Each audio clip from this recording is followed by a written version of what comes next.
بقول لك ايه يا اخينا؟ ما تعرفش محل بلبن هيفتح الساعة كام؟ ده انا هنا من بعد الفجر واقف مستني لما رجليا ورمت. طب ده انا بايت من العشية هنا مستنيهم لما يفتحوا. هم تقريبا كده بيفتحوا على الساعة 9، يعني هانت خلاص. انا بقول لك ايه يا شيخ العرب انت؟ انا حاسس اني شفتك قبل كده، وتقريبا انت بتطلع في التلفزيون. بقول لك ايه، ولا بطلع في التلفزيون ولا في الراديو. وبعدين يخلق من الشبه 40، ويمكن انت قابلت واحد من ال40 دول.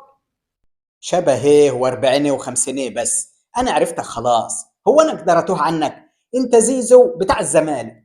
بس انت لابس ليه كده وجاي هنا بلبن تعمل ايه؟ بس ما تقولش الزمالك بس. انا خلاص دلوقتي فري. وبعدين انا لابس كده متخفي علشان ما حدش يعرفني.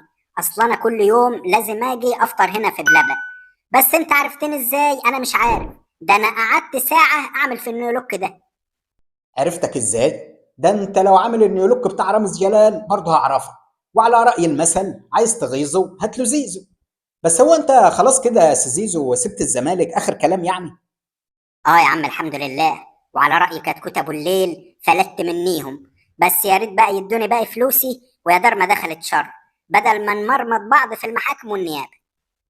ربنا ما يجيب محاكم ولا نيابه يا سي زيزو. بس هم بيقولوا انك مش بتروح التدريبات ولا بتعتب النادي، فهم هيرفعوا عليك قضيه علشان يخصموا الفلوس اللي ليك. وبعدين انت غلطان يا سي زيزو، كنت خدت اجازه بدون مرتب. يا عم هو انا شغال في وزارة الصحة هاخد اجازة بدون مرتب؟ وبعدين هم موقفين عيال صغيرة قدام النادي، كل ما اجي ادخل يحدفوني بالطوب والزلط، فمش بقدر اروح هناك. لا لا يا سي زيزو، هي وصلت للطوب والزلط ده كده خلاص، انت عملت اللي عليك وزياده. اوعى تروح هناك تاني. المهم دلوقتي، انت خلاص ظبطت الدنيا مع بتوع الاهلي، يعني هنشوفك في كاس العالم للانديه. اه يا عم خلاص ان شاء الله. امبارح رحت اتفقت على رقم التيشيرت، قلت لهم عايز رقم 25. قالوا لي الواد اكرم توفيق هيمشي وهنحجز لك الرقم مكانه. بالتوفيق والنجاح ان شاء الله يا سي زيزو.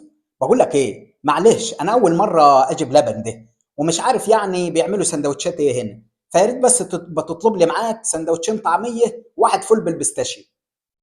فول ايه وطعميه ايه بس يا عم؟ هو انت جاي تفطر في جاد؟ هنا في اشطوطه، في رز بلبن، في لهاليبو.